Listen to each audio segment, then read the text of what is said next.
Hello everyone, this is अंकित खरे और आप देख रहे हैं मेरा यूट्यूब चैनल उड़ते परिंदे। एक अरसा बीत गया कि वैकेंसी आ ही नहीं रही थी। हमारे भाई लोग और हमारी सिस्टर्स वेट करते करते एकदम परेशान से हो गए थे कि अब क्या होगा। गवर्नमेंट एग्ज़ाम पाने के लिए पूरी जद्दोजहद कर ली। कभी वैकेंसीज़ राजनीति के मत्थे चढ़ जाती थी या बहुत सारी जो जॉइनिंग है पेंडिंग पे है, तो क्या किया जाए। ज़िंदगी बहुत निरस हो गई थी। तो मैं आप सभी लोगों के लिए एक नोटिफिकेशन लेकर के आया हूं जो कि व्यापम की तरफ से जारी किया गया है, प्रोफेशनल एग्जामिनेशन बोर्ड की तरफ से। तो ये वैकेंसी है जेल प्रहरी भर्ती परीक्षा 2020। जेल प्रहरी के लिए वैकेंसी निकली है। लगभग 282 पोस्ट हैं। तो इस वीडियो में अंत तक ज़रूर बने रहिएगा। सारी बातें हम इस वीडियो में करेंगे, सारा डिस्कशन इस वीडियो में होगा कि स्टार्टिंग डेट क्या है, लास्ट डेट क्या है, संशोधन की डेट क्या है, अगर कोई गलती हो जाती है, फीस क्या है, रिजर्वेशन क्या है और किन लोगों को फॉर्म भरना चाहिए, किसको बिल्कुल भी नहीं भरना चाहिए। ये सारी बातें इस वीडियो में हम लोग करेंगे। ओके, तो चलिए स्टार्ट करते हैं। आवेदन पत्र भरने की प्रारंभ तिथि जो कि स्टार्ट हो चुकी है 27 जुलाई 2020 को स्टार्ट हो चुका है फॉर्म भरना, और लास्ट डेट है 10 अगस्त 2020। और फॉर्म में अगर कोई गलती हो गई है भरते हुए, तो ये जिस डेट को स्टार्ट हुआ है फॉर्म भरना, उसी डेट में संशोधन की डेट भी स्टार्ट हो चुकी है जो कि 15 अगस्त 2020 तक की होगी। और परीक्षा का दिनांक, परीक्षा की डेट क्या है, 3 नवंबर से 10 नवंबर के बीच में एग्ज़ाम होगा। मतलब 3 नवंबर को स्टार्ट हो जाएगा और 10 नवंबर 2020 तक के चलेगा ये एग्ज़ाम। और यहाँ पे बात कर लेते हैं हम लोग परीक्षा शुल्क। परीक्षा शुल्क क्या लगेगा? 500 रुपये है जनरल कैटेगरी के लिए और 250 रुपये है ST SC OBC निःशक्त अभ्यर्थियों के लिए। अब ऑनलाइन आवेदन जब आप करेंगे, कियोस्क के माध्यम से ऑनलाइन भरने वाले अभ्यर्थियों हेतु MP ऑनलाइन का पोर्टल शुल्क 60 रुपये है। और इसके अतिरिक्त रजिस्टर्ड सिटीजन यूज़र के माध्यम से लॉगिन कर फॉर्म भरने पर पोर्टल शुल्क 20 रुपये देय होगा, है ना। अब हम लोग सबसे इम्पॉर्टेंट बात करते हैं एग्ज़ाम की डेट। एग्ज़ाम की डेट 3 नवंबर से स्टार्ट हो रही है, 10 नवंबर 2020 तक के चलेगी। तो ये जो एग्ज़ाम है 2 पाली में होगी। तो रिपोर्टिंग टाइम है, रिपोर्टिंग टाइम सुबह 7 से 8 बजे पहली पाली के लिए, और महत्वपूर्ण निर्देश पढ़ने का समय है 8:50 से 9 बजे सुबह, 10 मिनट का टाइम मिलेगा। और उत्तर अंकित करने का समय प्रातः 9 बजे से 12 बजे तक चलेगा। वैसे ही दूसरी पाली में 12 बजे से 1 बजे के बीच में रिपोर्टिंग टाइम होगा और 1:50 से 2 बजे के बीच में महत्वपूर्ण निर्देश पढ़ने का समय मिलेगा। और एक्चुअल जो एग्ज़ाम स्टार्ट होगा सेकंड पाली में 2 बजे से 5 बजे तक चलेगा, 3 घंटे। ओके, अब कुछ महत्वपूर्ण टिप्पणियां हैं, इन्हें जानना बहुत ज़रूरी है। अभ्यर्थी का आधार पंजीयन अनिवार्य है, इसके बिना आप फॉर्म को नहीं भर सकते हैं। ठीक है, चलिए ये तो रही बात की बात में मतलब एग्ज़ाम की डेट जब होगी तब की बात है। ये PDF मैं अपने टेलीग्राम चैनल में अपलोड कर दूंगा। तो मेरे टेलीग्राम चैनल को आप जल्दी से ज्वाइन कर लीजिएगा ताकि आगे चल के जो भी अपडेट आती है व्यापम की तरफ से या स्टेट गवर्नमेंट की तरफ से या सेंट्रल गवर्नमेंट की तरफ से, तो इन्फॉर्म कर दिया जाएगा। ओके, तो यहाँ पे सबसे पहले मुझे एलिजिबिलिटी के बारे में बात कर लेना चाहिए कि कौन लोग इस फॉर्म को भर सकते हैं।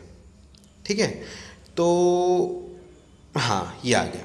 तो आवेदक को 10+2 प्रणाली के अधीन कम से कम हाई स्कूल परीक्षा उत्तीर्ण अथवा पुरानी प्रणाली से हायर सेकेंडरी परीक्षा पास की गई हो, है ना, उत्तीर्ण कर ली गई हो। ठीक है, तो ये बात हो गई 10+2 हाई स्कूल या पुरानी प्रणाली से हायर सेकेंडरी परीक्षा उत्तीर्ण की गई हो। ठीक है, अब देख लेते हैं फिजिकल एलिजिबिलिटी मापदंड, शारीरिक माप जो होता है।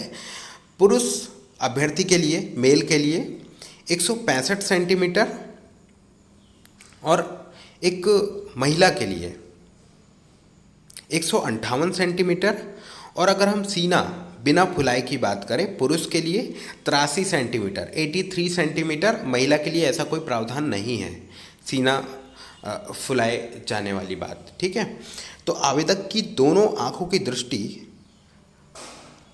सामान्य होनी चाहिए और उसके जेल की सेवाओं के लिए शारीरिक दृष्टि से उपयुक्त होना चाहिए।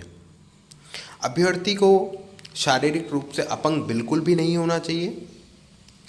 अभ्यर्थी में नौकनी, फ्लैट फुट दोनों जो घुटने मिलते हैं एवं कोई दृष्टि दोष नहीं होना चाहिए तथा चिकित्सीय दृष्टि से योग्य मेडिकली फिट होना आवश्यक है। नोट: न्यूनतम शारीरिक अर्हताएं पूर्ण करने वाले उम्मीदवार ही आवेदन करें। न्यूनतम शारीरिक अर्हताओं में छूट का कोई प्रावधान नहीं है। अभ्यर्थियों को सूचित किया जाता है कि निर्धारित नाप जोख पूर्ण नहीं करने पर उनकी अभ्यर्थिता निरस्त कर दी जाएगी। प्रहरी पद हेतु नियम में अभ्यर्थी को शारीरिक रूप से अपंग नहीं होना चाहिए के कारण निषक्तजन हेतु आरक्षण निर्धारित नहीं होगा। ओके। अब हमने एग्ज़ाम डेट, स्टार्टिंग डेट और एंडिंग डेट दोनों की बात कर ली है। एलिजिबिलिटी क्या है? 10+2 हाई स्कूल या पुरानी प्रणाली से हायर सेकेंडरी स्कूल पास किया होना चाहिए। और फिज़िकल क्या क्या रिक्वायरमेंट है वो भी हमने बात कर ली है। अब हम लोग बात कर लेते हैं कि कितनी क्या पोस्ट है। संविदा कर्मचारी के लिए 20% आरक्षण है और सीधी भर्ती जेल प्रहरी कार्यपालिक, है ना। तो यहाँ पे अलग अलग कैटेगरी वाइज है। अनारक्षित के लिए 105 है, जनरल कैटेगरी के लिए। EWS इकोनॉमिकली वीकर सेक्शन के लोगों के लिए 11 पोस्ट है और अनुसूचित जाति के लिए 45 पोस्ट है, 45, और अनुसूचित जनजाति के लिए 56 पोस्ट है और अन्य पिछड़ा वर्ग के लिए 76 पोस्ट है, 76। ऐसे करके टोटल नंबर ऑफ वैकेंसीज है 282, 282 पोस्ट। हाँ, अब आरक्षण के बारे में हम लोग बिल्कुल बात करेंगे, ऐसी कोई बात नहीं है। अनुसूचित जनजाति के लिए 20%, अनुसूचित जाति के लिए 16%, अन्य पिछड़े वर्ग के लिए 27%, आर्थिक रूप से कमजोर वर्ग के लिए 10%। ओके, बिल्कुल भी चिंता मत करिए। ये जो है PDF मैं अपने टेलीग्राम चैनल पे जल्दी से अपलोड कर दूंगा। ऐसी ही वैकेंसी आप लोगों को मिलती ही रहेगी और इसमें कुछ अलग से रिजर्वेशन का भी प्रावधान है। हाँ, सन 2001 से पहले तक के अगर सन 2001 के बाद अगर आपका कोई जीवित बच्चा, है ना, तीसरा अगर जन्म लिया हो तो आप इस एग्ज़ाम में शामिल नहीं हो सकते हैं। कहने का मतलब ये है कि 2 से ज़्यादा बच्चे नहीं होना चाहिए जो अप्लाई करना चाहते हैं, ठीक है। ओके, सो आई होप आप लोगों को ये समझ में आया होगा। एक बात हम लोग और कर लेते हैं जो कि बहुत इम्पॉर्टेंट है। एज ग्रुप की हमने बात की ही नहीं है यहाँ पे। तो आवेदक जो है उनकी मिनिमम आयु जो है 18 वर्ष और अधिकतम है 33 वर्ष, है ना, 33 वर्ष होना चाहिए अधिकतम। ओके, और महिला आवेदक के लिए अनारक्षित वर्ग, पुरुष या महिला आवेदक के बारे में बात कर रहे हैं। ST, SC, OBC, शासकीय निगम मंडल, स्वशासी संस्था के कर्मचारी तथा नगर सैनिक, इनके लिए न्यूनतम आयु है 18 वर्ष और अधिकतम है 33 + 5 वर्ष, मतलब टोटल हो जाता है 38 ईयर्स, ठीक है। तो फॉर्म भरने से पहले आप इस PDF को थोड़ा सा नज़र ज़रूर मारिएगा और मेरे इस वीडियो को अगर समझ में ना आया हो तो दोबारा देखने की कोशिश कीजिएगा। ओके, तो मेरे इस वीडियो में अंत तक बने रहने के लिए बहुत सारा धन्यवाद। बहुत सारी चीज़ें हैं इसमें बताने के लिए, लेकिन अगर आप इस PDF को खुद से पढ़ेंगे तो आपको ज़्यादा चीज़ें समझ में आएंगी, है ना।